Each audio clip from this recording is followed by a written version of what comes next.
Can anyone hear me? Okay, so. Yes. All right, good. Thank you very much. Sorry for that technical itch.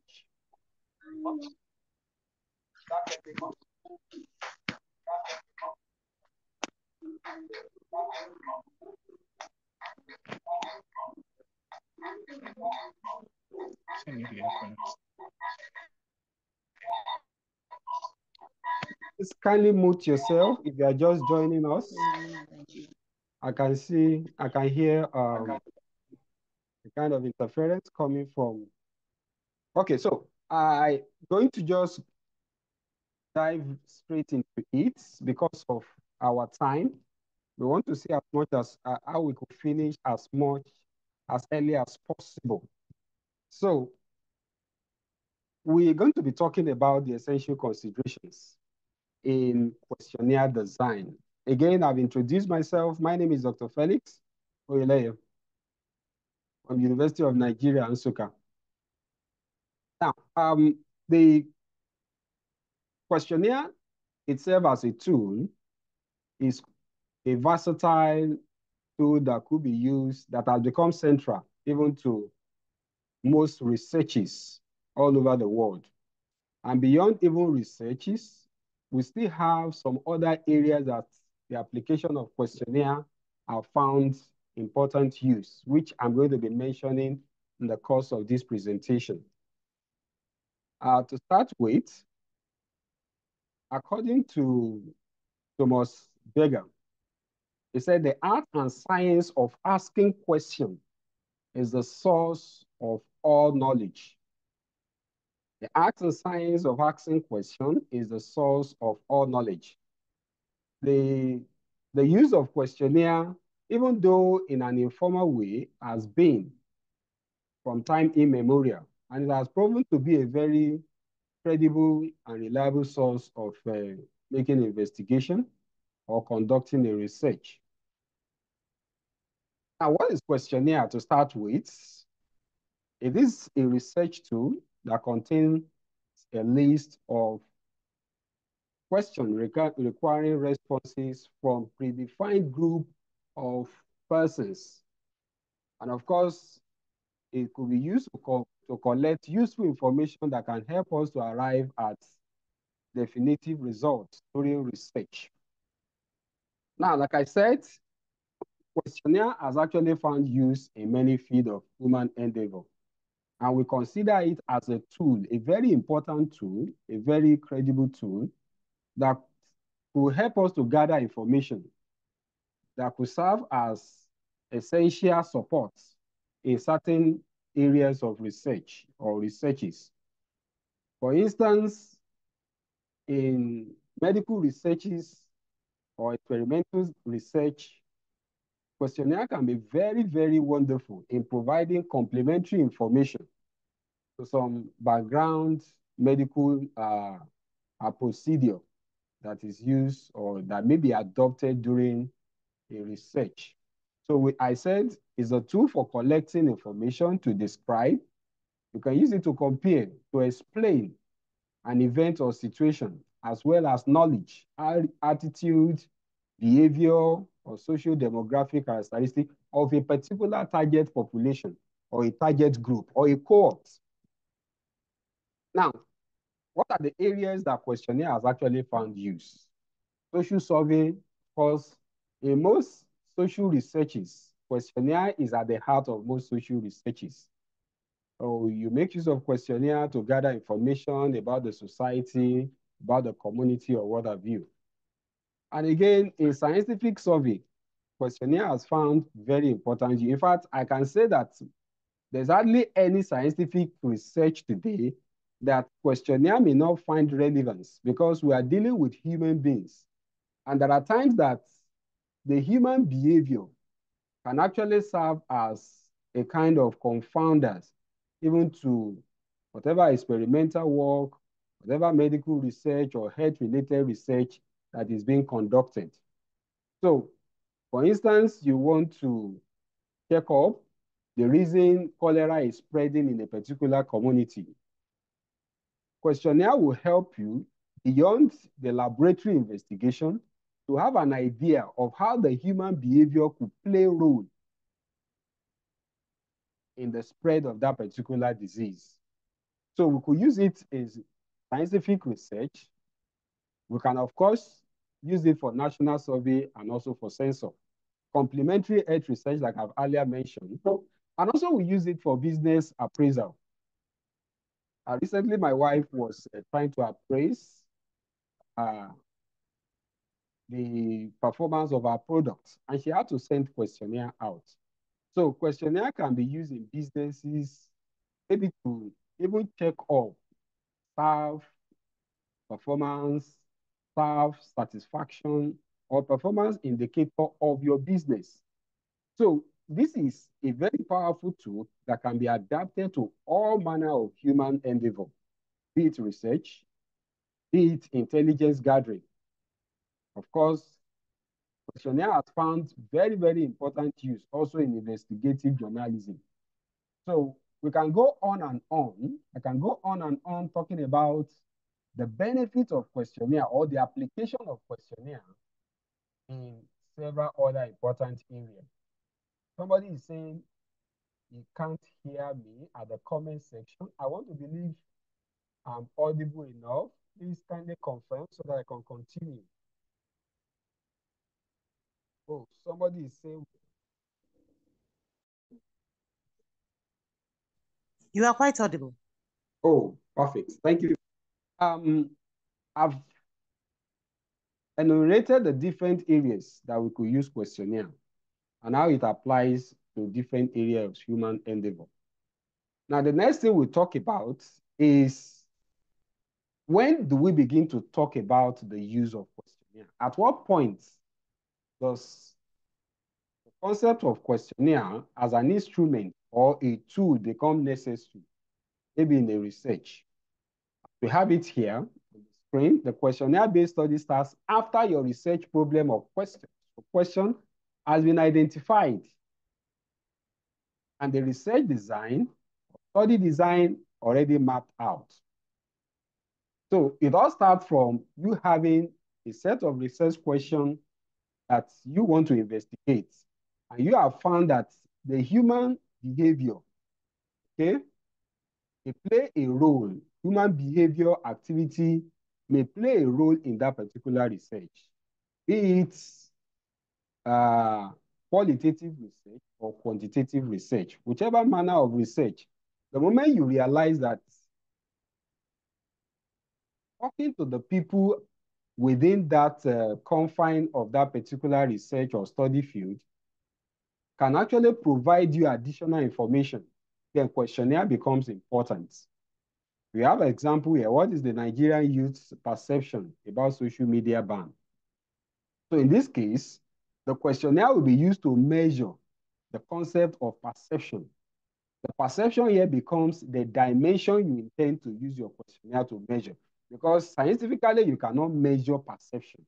Or let me say empirically, maybe you use experimentally, you cannot measure perception, but you can interact with the people in the society to establish their perception by asking them questions, by finding out, by trying to interact with the people in the society to establish what the human behavior or human attitude perception is, even to a particular line of study.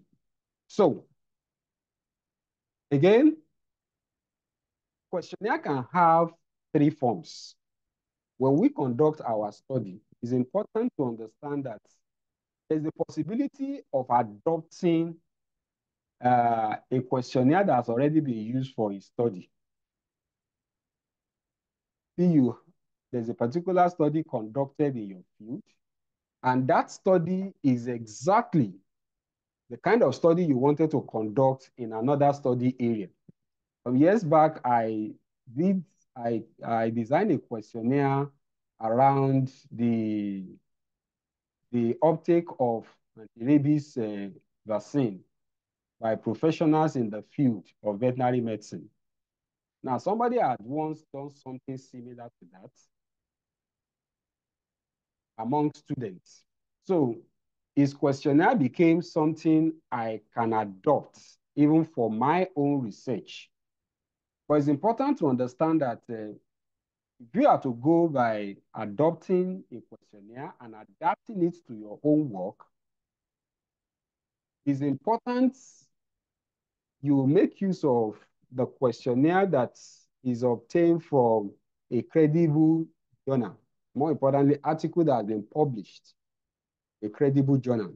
Whichever kind of journal you think you feel is credible and you can rely on their expertise. They have database for such questionnaire. Most journals today, when you publish a questionnaire-based research, they're going to ask you to submit your questionnaire, your draft questionnaire.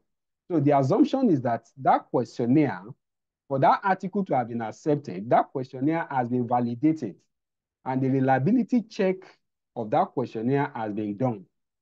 So there's the possibility of adopting a questionnaire from a particular study in a already published article, and then it's also possible you adapt it. There's possibility of completely adopting it without any adjustments.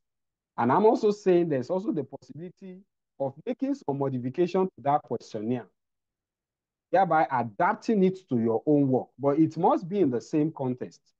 The study you are going to adopt a questionnaire for must be in the same context with your own questionnaire. But in most cases, the commonly seen adoption is that of adaptation, when you adopted and you adapted it to your work.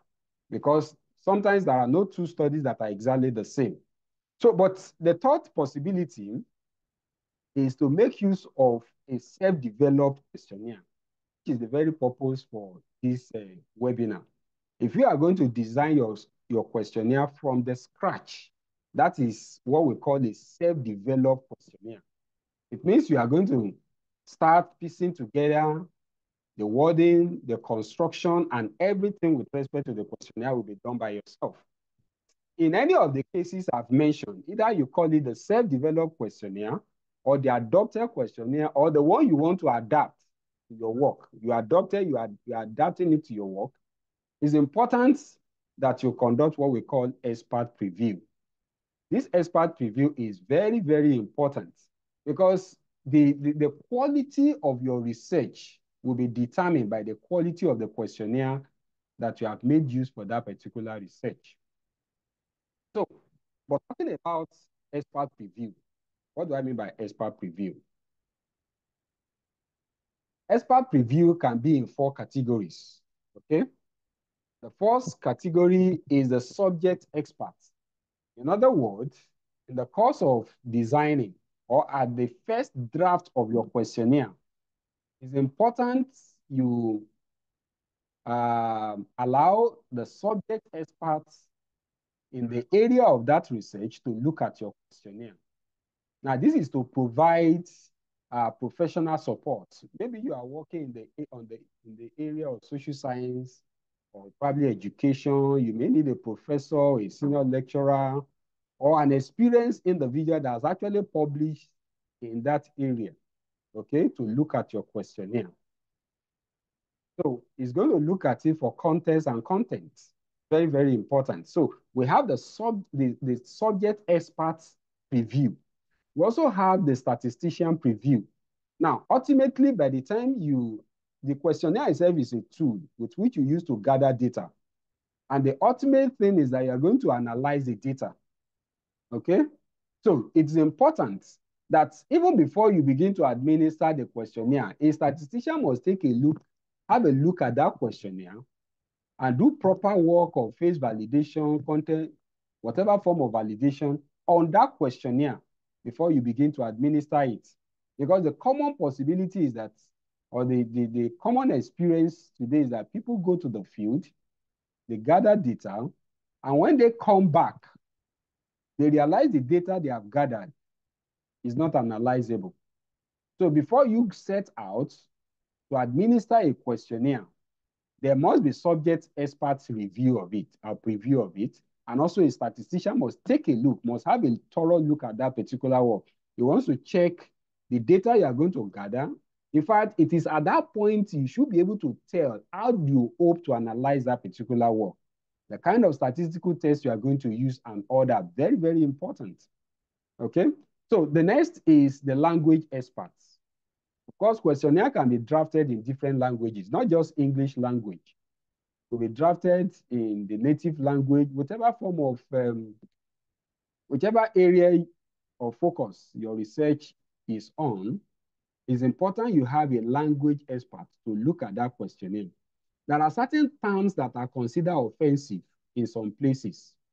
Okay, in my own tribe, they will tell you that sorry is gender sensitive, that there is male sorry and there is female sorry, something of that nature. So that's to tell you that the way you craft your craft or you construct your items in a questionnaire must be done in such a way that it doesn't produce an offense even to the respondents. Okay?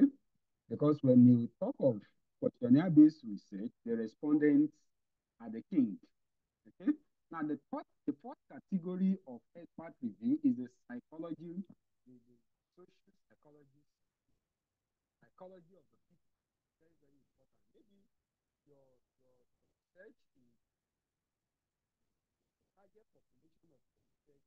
People is also community, people is also rural areas, or people in particular groups. So it's important to have an idea of the psychology of the people.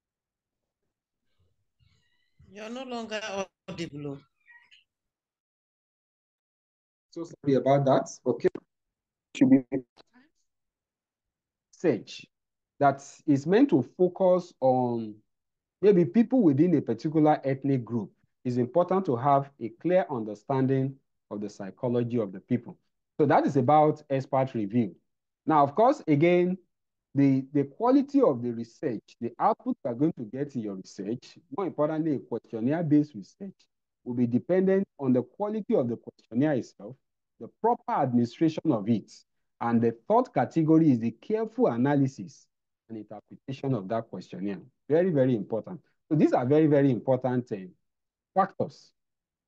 Okay. Now let's look at the outline, the basic outline of a typical questionnaire. I usually like to divide the questionnaire instrument itself because I've been using the word instrument. Questionnaire is an instrument. We say is a tool, a research tool. So I will be using the word instrument to refer to questionnaire for the purpose of clarity. Okay. So the basic outline, we have the introductory aspects, and of course we have the demographic aspects.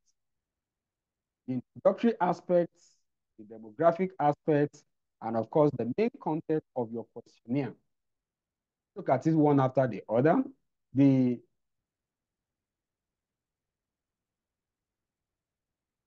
okay, the introductory aspects. Now, there are 7 different items that make up the introductory aspects.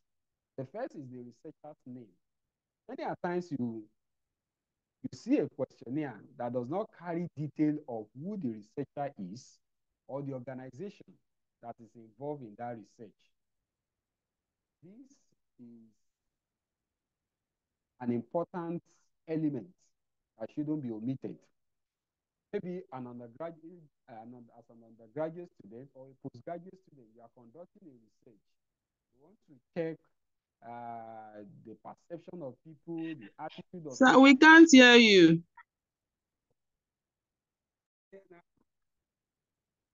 Yes. Hello? Now? Hello? We can hear you, sir, but it's fluctuating. Okay, fluctuating. I guess that should be network. So sorry about that.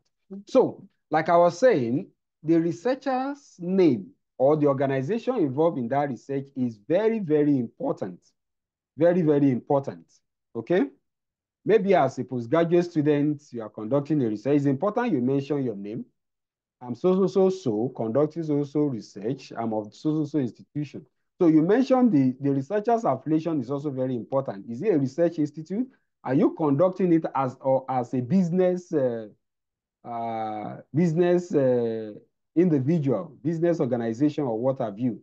It's important you reference your affiliation, okay? And the purpose of the research must be clearly stated in that introductory aspect. Sometimes even the benefit of that particular survey should also be mentioned. This will help us to have an understanding of the implication of early breast milk provision among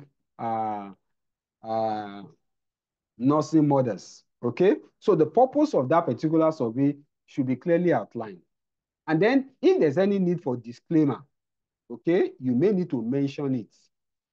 Disclaimer, okay, this information is strictly for private use, is strictly for organizational use, or what have you. And then the assurance of confidentiality is very, very important here. You know, there's what we call the ethics of data collection. It is important that when you collect data from the people, it must be kept confidential. Okay? It shouldn't be let out.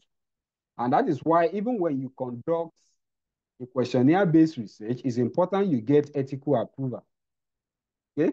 Aside getting ethical approval, you must equally state that information gathered from here will be kept confidential. You must be able to assure the respondents that the information gathered will be confidential. One is informed consent. Now, there must be that consideration or the liberty rather of the respondent either to assent to that particular participating in that research or not to participate. So there must be informed consent. There may be a place in that your instrument, the questionnaire, where the individual will indicate, I'm willing to participate in this particular research. Very, very important, okay? And then there should be instruction that should guide the respondent on how to complete the form. And this we can all bring together in form of statements. You can put them in short statements. Each of the components that I've actually outlined, put them in short statements. Maybe then you put them in paragraph, 1 or 2 paragraphs, not more than 2 paragraphs. Very, very important. Okay. Now, the questionnaire, the data we use questionnaire to gather will depend largely on the nature of our research. Maybe it's a quantitative research or qualitative research. And the model of the research will also indicate if we are going to be using a structured question or unstructured question, open-ended, closed-ended. You see, the idea or the goal of that research will guide us to know the style of the question, or call it items, that we're going to be using, that we're going to be putting up in our questionnaire. I'm going to explain that still in detail, okay? So the next thing is, let's have an example of a research question. I said at a point that the questionnaire-based research actually starts from the point we have established our research problem, or call it research question is, we've come up with research question after discussing exhaustively the problem. And the research question will carry the elements, the essential elements that our questionnaire will be directed to address. Okay? Like the example we have on the screen, the consumers to a commodity, the to a change in prices of commodity. Now, there is what we call terminologies that are associated with a questionnaire. Okay. To start with, I said the questionnaire itself is an instrument. So many a times we call it instruments. And when you pick the research question, the concept you intend to investigate becomes your dimension. Now, you see the example of this research question. Now, what is the attitude? I put the word attitude in color, and that is our dimension that we intend to measure. And because this research question is only measuring just one dimension, we say it's a single dimension RQ. RQ here is our research question, a single dimension RQ. So it's important we are familiar with those the terminology associated with questionnaire. Okay. Now, another thing again is you can also have a research questions that is multidimensional in nature, like the one we have on the screen.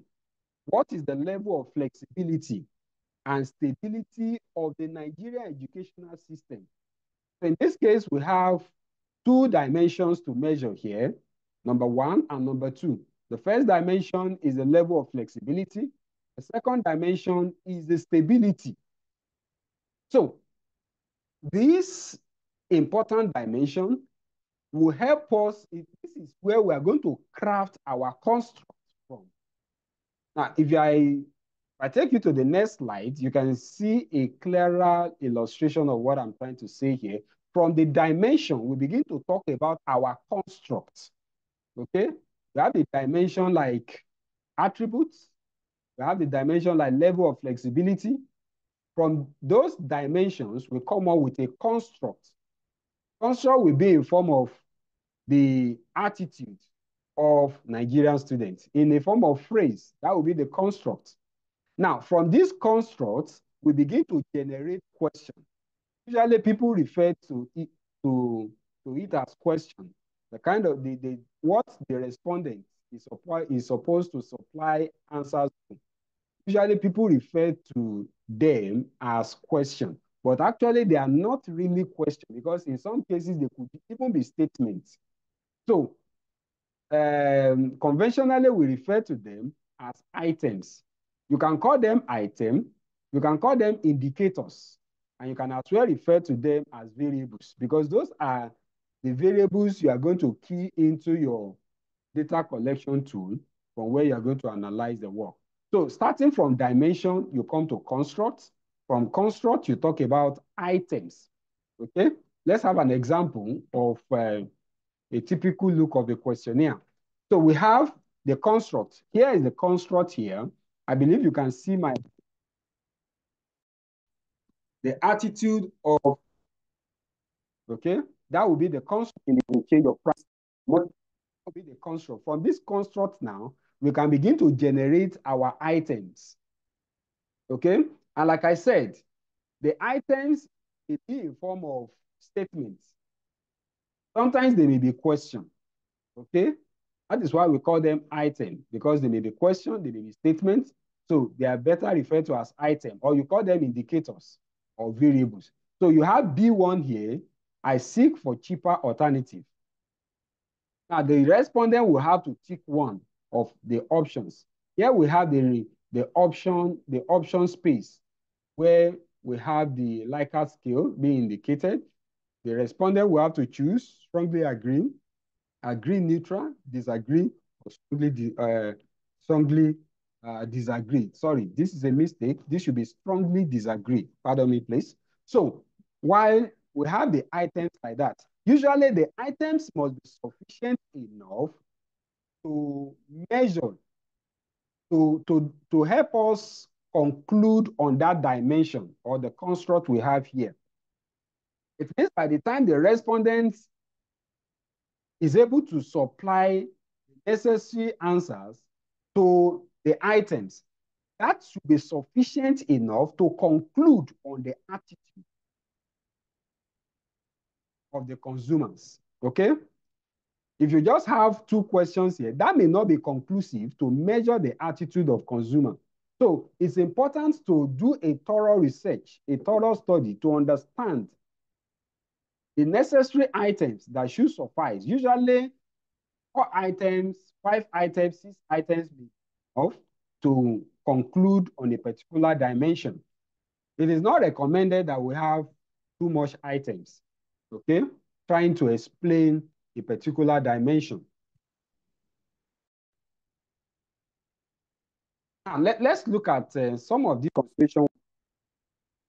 Number one, it's important when we set out, they must be put in form of sections, depending on the number of dimensions you want to measure, okay? You section your instrument based on the dimension you intend to measure, such that it will even be friendlier, or it will not give an impression. You know, there's this general mindset about completing questionnaire among people. The moment you give someone questionnaire to fill, is to much extent, a good number of people may not be interested. You have to appeal and appeal. So it simply means in the construction of your questionnaire, in the designing of your questionnaire and the formatting, it must be done in sections so that it will be respondent friendly. Okay? There are times you see some individual, they design a questionnaire and it's a bundle of words, such that the moment you even see how lengthy something is, not section, you maybe even be discouraged from filling the questionnaire. So it's important you section your instrument based on the dimension that you intend to measure. Okay? At least you're going to have the introductory aspect, section A. You're going to have the demographic aspect, which will be section B. And then you begin to have the content. The content can be up to 2, 3 sections, depending on the number of dimensions that you intend to measure. Now, it's also important to conceptualize and define your dimension. In the previous examples I gave on research questions, there's one of the research questions that talks about level of flexibility. It's important you conceptualize or you define what you meant or what you mean by level of flexibility. So there should be a conceptual framework upon which you are trying to explain the word flexibility. It must be clearly defined. What do you mean? In what context do you use that word? Or you call it attitude. What do you mean by attitude? Okay? If you call it perception, it's important you explain. More importantly, if you are not going to be the one that will be directly administering the questionnaire, perhaps you need an enumerator or an assistant to administer the questionnaire. It's important you clearly define your dimensions, okay? Now, the third point is at least 4 items in each construct. I mentioned that in the previous slide. And then it's important to avoid too many items. I've said that. Then make concise and avoid long questionnaire. And your questionnaire should also be properly formatted. I've also talked about that. It should be put in different sections. And preferably, you can put it in maybe a landscape. Sometimes when you put it in portrait, it may not enter, depending on the choice of scale that you intend to use. Okay. So another point is indicators must match the option you provide must match the indicator. Now, I'm taking it for granted that most people are used to designing open-ended questionnaire. Of course, close-ended questionnaire. There's possibility of open-ended questionnaire where you have unstructured questionnaire, and the respondent has maybe the latitude, the privilege of writing as much as he or she wants. Okay, so but problem with open-ended questionnaire is that it's usually difficult to analyze. It's rigorous. You may need to sit down and begin to sort and categorize the responses. Okay, so but commonly used is the open-ended, the closed-ended style of questionnaire. So, but in using the closed-ended style of questionnaire, your indicator must match the responses. Very, very important. Just a moment, please. Let me plug my system.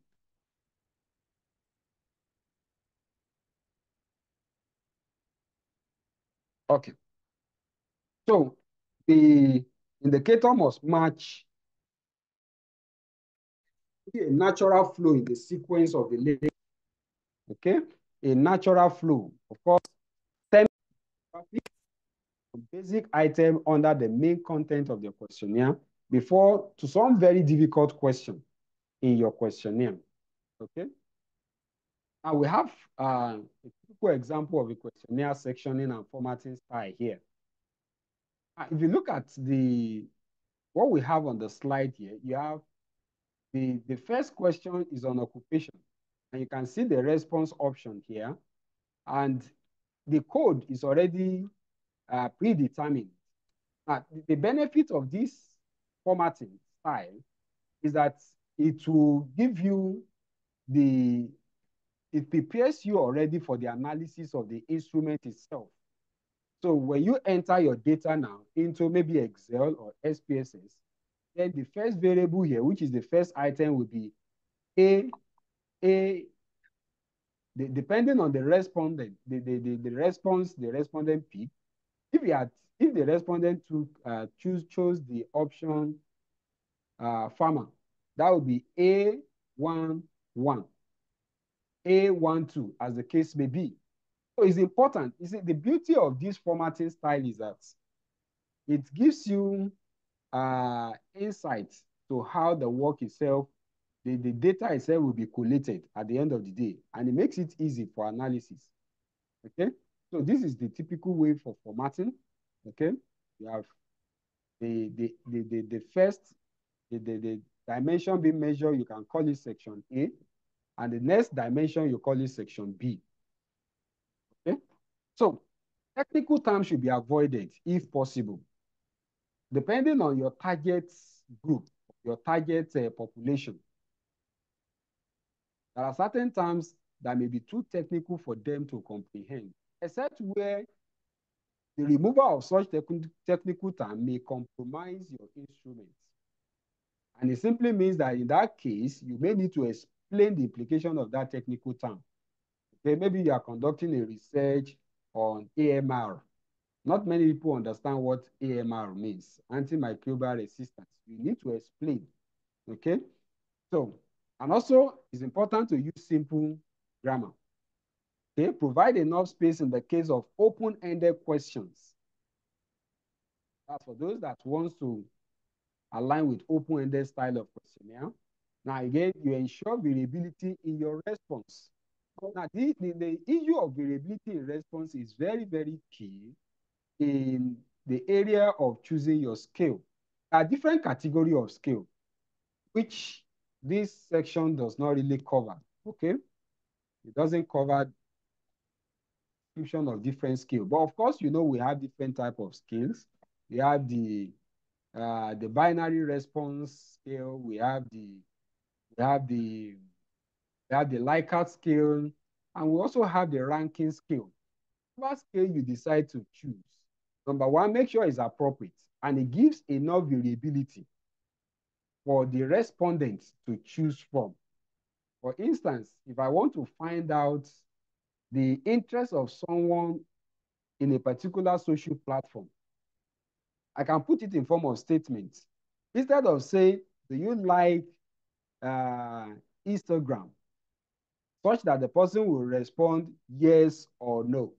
I can put it in form of scale and say, I love Instagram. And then I expect the person either to strongly agree or to strongly disagree or agree or even be neutral. So that's what we mean by variability in the response. Okay. Then the next is to carefully choose the appropriate rating scale. Okay. I've said that at the point. Now, the next is pre-test and post-test of your instrument. Very, very important. Your pre-test is your validation, the validation of your instrument.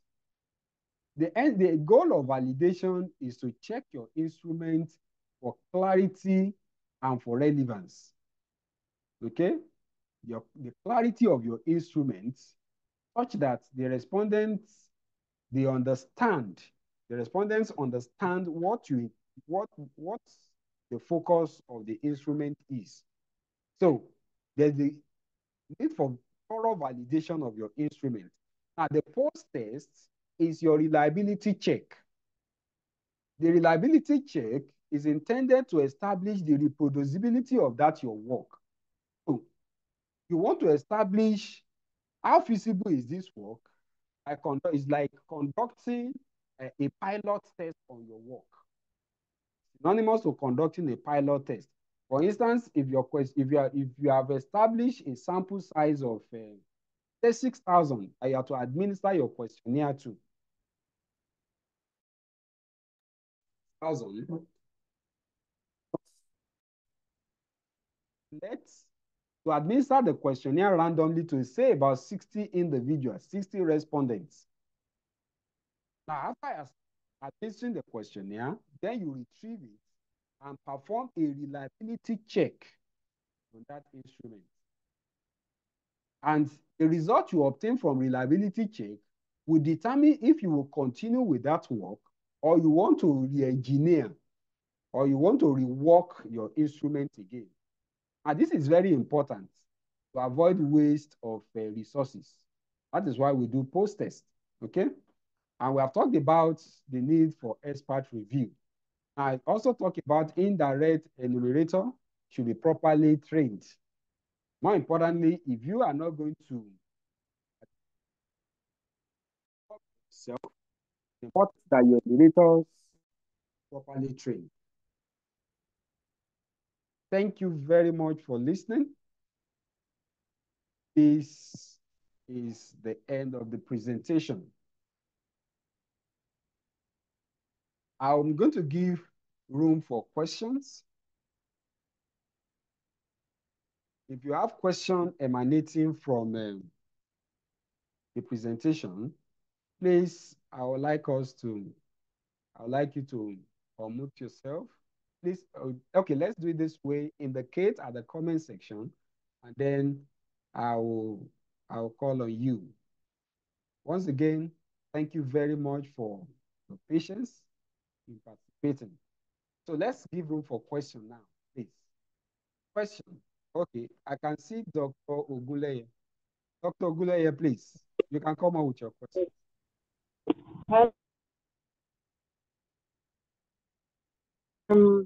Questionnaire models or ways, it's a kind of area that the people don't usually do. But I just have a simple question actually. Now, when you are doing your pretesting, is there a particular pretest, you've come up with your sample size already. So the pretest, how do you know how many people are okay? Is there a particular percentage or something like that that is a standardized, that will let you know how many people to pretest? Okay. I got your point. Okay. Thank you. Okay. Thank you. Sorry. Thank you, Dr. Oguleye, for that question. I hope we all heard our question. I believe we all heard our question. Okay? Yes. Okay, great. So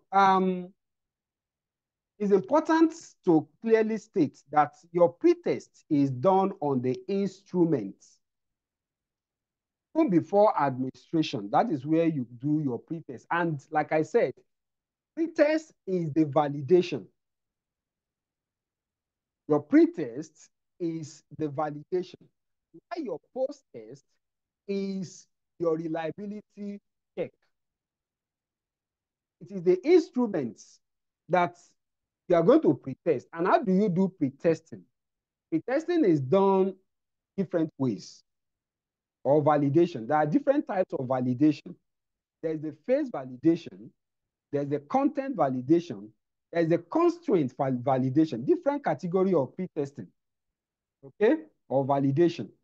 Now, the choice of validation you will do will be determined by your interest in publishing that particular work. I believe most of us you don't want to do a work you won't be publishing at the end of the day, okay? Because most journals will want to check if you did a thorough pretest on that instrument. So, the first validation simply means an expert, more importantly, a statistician, will look through your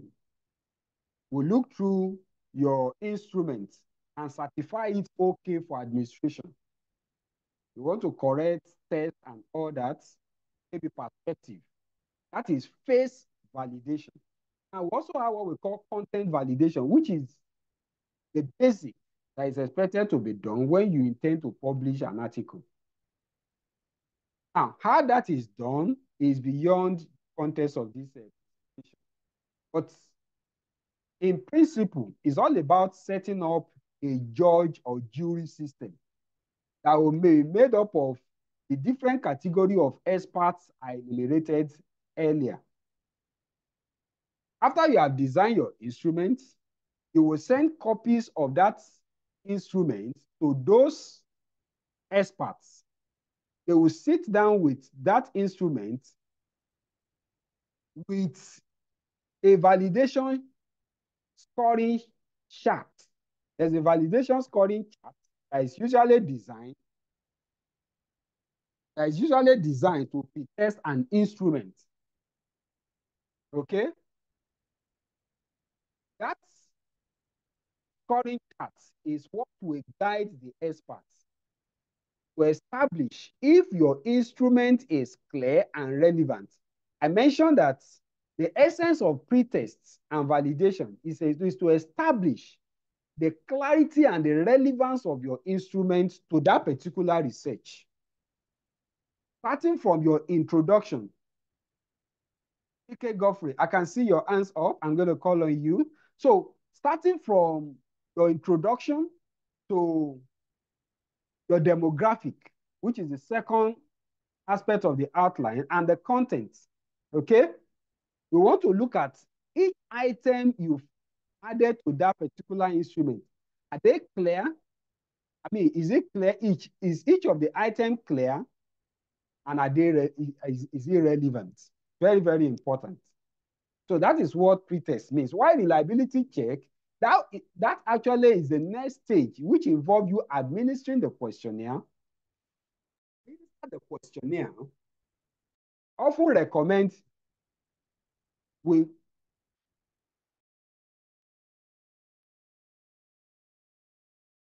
Yes, really. Can you hear me, ma'am?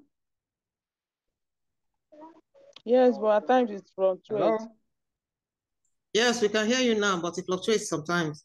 Okay, great. Thank you. Thank you. So,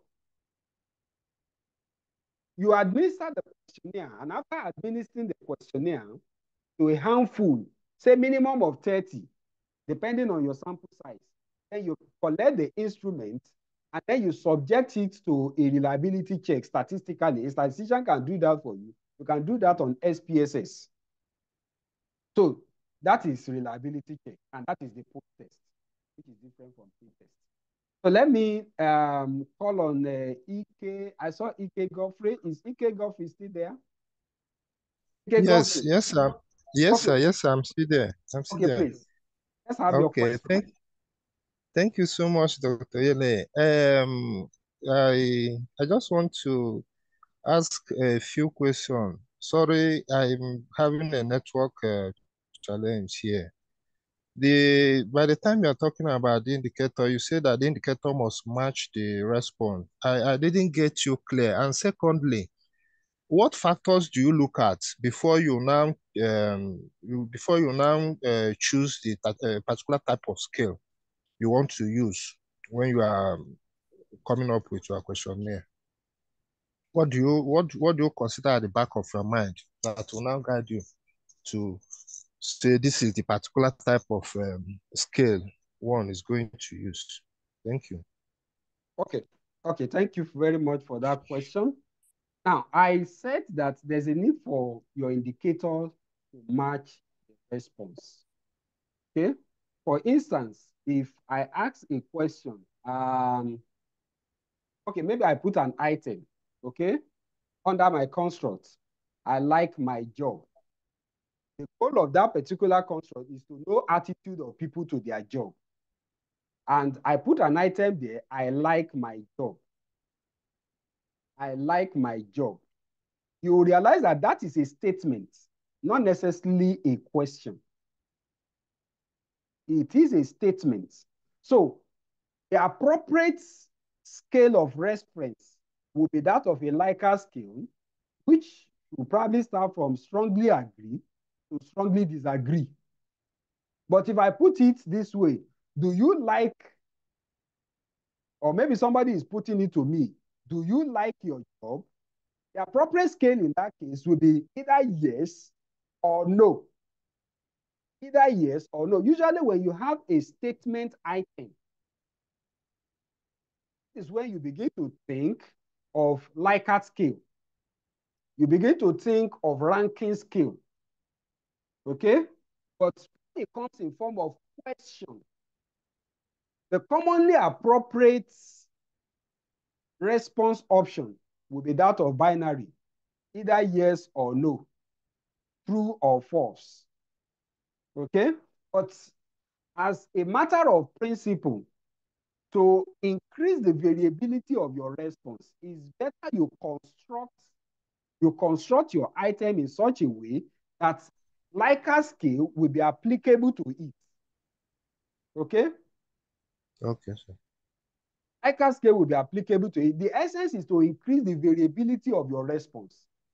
If you gather information about people's perception about their work, their job, and you are putting your item in form of question, do you like your job? And the answer is yes, no. Even someone that is underemployed will still say yes. But if you put it in form of Likert scale, the person may agree, but may not strongly agree. So you have introduced variability. Some people will be neutral. So that is why Likert scale is very, very good, because it gives enough categorization that people can fall within. Your respondent can fall within. I believe that is clear. Yes, sir. Thank you so much. Okay, great. Thank you very much. I also saw someone raising up the hand. Any other question, please? If I missed you, kindly please indicate again. If I've missed you, please indicate. Any other question, please? Any other question? I saw someone a couple of minutes ago. Okay. I'm seeing another person, 624-881. Can we hear you, please? Let's have you. Yes, sir. Good evening, sir. Thanks for the information so far. Okay. We really appreciate. I just want to reconfirm the factors, just as the last question. The person asked if there is factors to consider before selecting scale, like 5-point scale or 4-point scale. So what I should consider is that the questionnaire should not be formed in a form of question somehow. and also that I should construct the questionnaire to contain Likert scale. Is that the factors to consider, sir? Let me assume I got your point. I will just try to respond. In case I didn't get you clearly, please, you can bring it up again. Now, it's important to understand that there are some category of questions that binary response suffices for it. For instance, you are administering a questionnaire where you expect people to indicate if they are male or female. That's a binary response. You don't need, there's no variability there. You don't begin to put, okay? So the option will be male or female.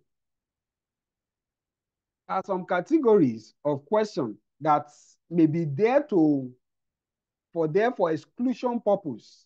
Maybe at the level of your demographic, where you want to identify people that are that are appropriate or maybe fit into the response, your target response group. Your goal is to administer the questionnaire to married people. So it's important you have a place where are you married or not?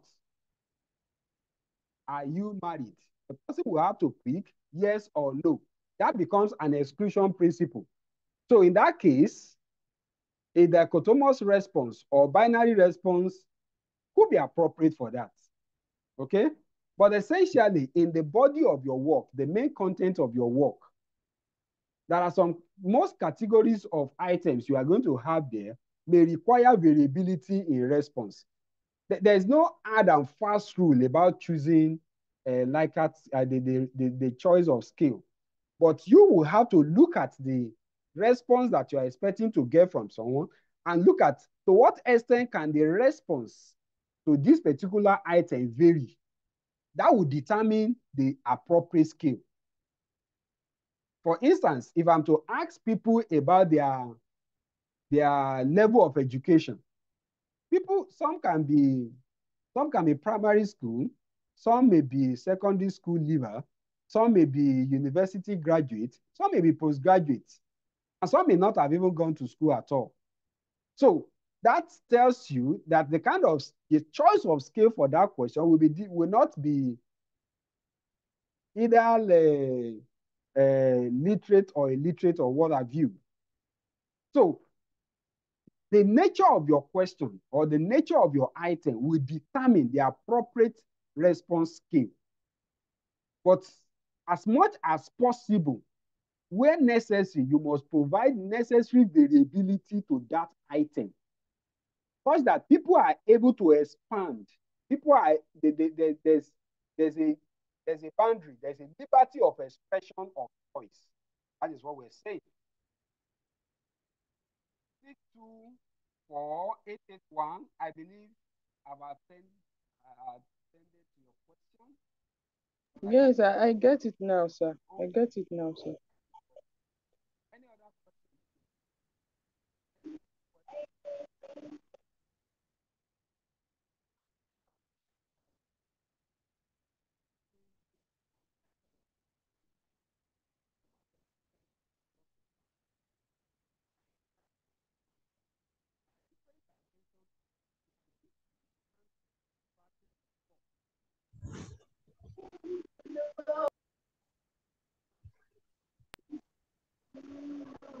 Like we've lost Dr. Yele. Hello? Well, we can't hear you, sir. Can you hear me now? Yes, Hello? yes. Okay, thank you. Sorry, I think it's my audio device that is, my earpiece that is failing. Sorry. Okay, so like I was saying, there are different concepts. There are some essential detail of questionnaire that we cannot probably cover in a class, in a session, in a webinar like this. So there are so many other areas, so many other dimensions, like pretest. How is pretest done in practical terms? How is reliability test done in practical terms? I'm going to organize another webinar to address in detail Essentially, what this webinar has achieved is to explain to us the what of questionnaire, but the how of how it is done in detail can be addressed in another webinar. And I will soon be doing that, where I'm going to explain step by step how you craft your question, the wording of the question, and the different dimension of formatting, sectioning, and all that will need to be explained in such a class. And of course, the questionnaire tool itself all starts from designing a model. Okay? At times you have a questionnaire-based research that is borders on causation. You want to know what is responsible for this. Then you establish some variables that directly that are responsible for another variable. That's a causation study. Okay, that's a causation study. So questionnaire also addresses that kind of something. And the statistical dimension analysis that you use for such a kind of model. So like I said, I'm looking forward to another webinar section where I will be able to explain in detail, in practical terms, and walk us through how to craft your item, how to write those things, and also probably even review different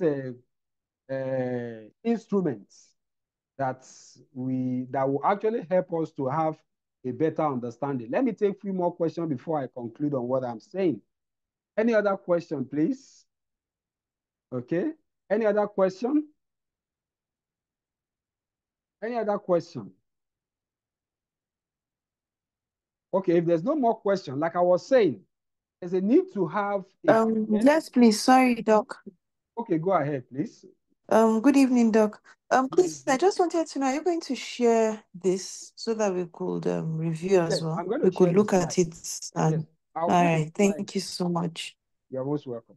All I'll right, put the thank slide, you. I'll put it on the group, on the WhatsApp group. Okay. Okay. Thank you. So, Thank you, like I sir. was saying, there are more to what I've explained actually. Like I said, it is the what of questionnaire I've just explained. The how of it needs to be explained in another class.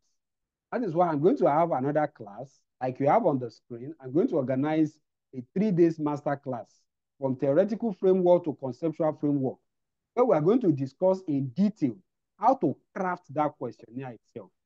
Okay? Like I put here, practical guide on wording, sectioning, and formatting of instruments. The statistical consideration in designing your questionnaire. And how you actually perform that reliability check using different statistical software. Okay?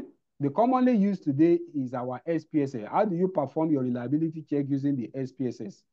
And of course, the understanding of the concept and procedure for validation. Validation, I've explained what it means, that it is the pre-test that we do on our instrument. But in actual fact, what does it imply? What is the goal? What is the essence of validation? And how is it done in the practical sense of it? Okay, how do you design a score chart for validation? How do you administer it? Who are the components member of the jury system that you set up for validation? And again, one concept I've also seen the need to explain is how to digitize your instruments. We are in a technology world where things can be done using the internet. So people now use Google Form to design their questionnaire, and they share it seamlessly. But not many people understand how to design questionnaire using the Google Form.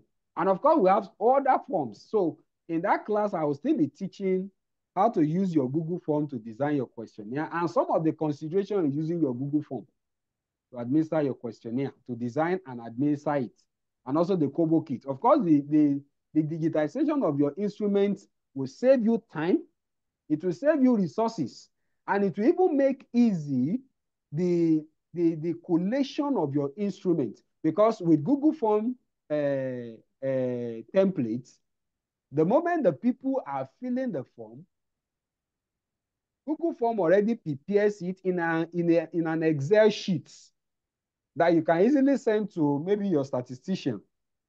So you would have saved yourself a lot of headache of data entry. Okay, so that is the benefit of using a digital tool, even for your for designing. So in that 3 days master class, I'm going to explain all that, and of course the practical model development. I told you there is the concept of model development in questionnaire. You want to establish what will be the reaction of customer to changes in price and some alternative. So you have variables that will determine another variable. So you begin to talk about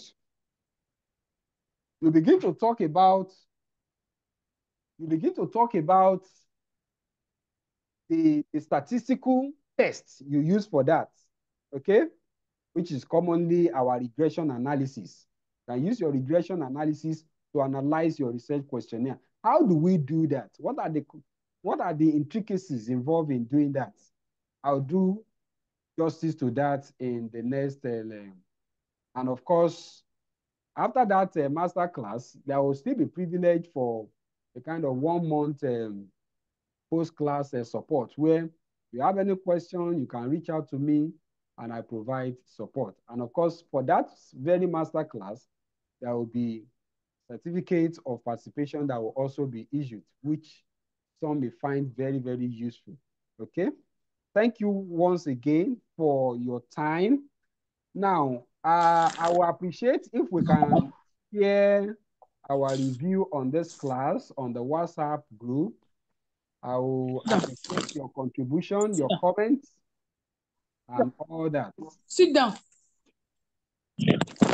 Appreciate our contribution and comments as to what we feel about the class. So I want to take final comments and probably question before we call it a day or today's webinar. Comments, question before we close. Any comment, any question? Please, I don't know. I pray we'll be able to a kind of shuffle how we'll help ourselves in the group chat, in the WhatsApp group chat, because there are some people that are sending private messages to people like the one I sent to you. Someone just sent me message, private chat me, was demanding for what is not. And I don't know the person. So let's try and encourage, I mean, will I even say encourage, but try and know who I'm space in the group. Okay, thank you very much, man. Even though I don't know your name, Hello, Doc. I also got that person. That person also called me. I had to block the person. I was like, who is this? We have not even yet started the training. Well, sometimes during the week, the person called me too. Was demanding money and all sort of things from you. And it was the questionnaire group.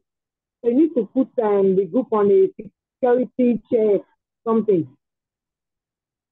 You take note of that. It wasn't only the other doctor. I myself got the message from you. I have to block this thing out. Thank you.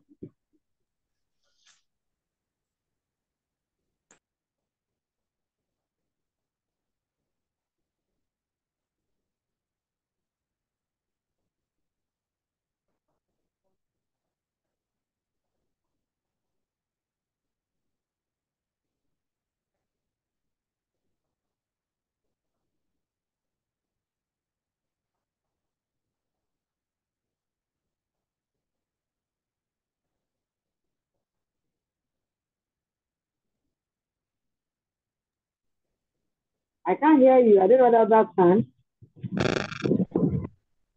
Even me too, I can't hear. can you hear me now? Yes, I can hear you. I said it is not sure. It's a today, when you have one, people wants to log in or creep in unaware to begin to ask people questions or making demands. The most important thing is that as the admin, the first thing I quickly did, because I got that notice while I was driving, the moment I was able to park my car, I immediately removed the person. So it's not unusual, and it's like a common trend now. But the most important message we should get from this is that we should be careful. Don't deal with anyone that you don't know before. The first thing I had to do was to put a disclaimer on the group. And the person even reached out to myself, asking for the same, making the same demand. So it's a common thing in social platform now because of certain porosity. You know, it's a free group. Somebody can click on the link, join the group, and begin to purposely to make demand or to scam others. So because the link is open to everyone to join. So, but we have already put that person where he or she belongs. And I believe that we'll be on the lookout in case any occurrence of that wants to come up again. So thank you very much for your time. I'm still expecting if there's any other comment. I appreciate the comment coming from the group. Dr. Oya Guam, thank you very much for your encouragement. Ike Godfrey, thank you very much. And I have Samuel and Anthony. Thank you very much for the comments. I have some other beautiful comments coming in through. But I would like us to please put a review on the WhatsApp group, okay? I think it will go a long way to help us. If possible, you may want to send me a DM what you think can be more, we can add a subsequent webinar that could be more profiting, that could help people better. So on that note, I want to appreciate everyone for taking out time to be here. Please enjoy your day. I'm going to leave behind a link to the video, and I'll also drop the slide there for the benefit of everyone. Thank you everyone that has participated, and have a lovely night. Thank you, sir. Good night, sir. Thank you so much. Good night, everyone. Thank you so much, sir. Good night. Thank you, sir. Good night.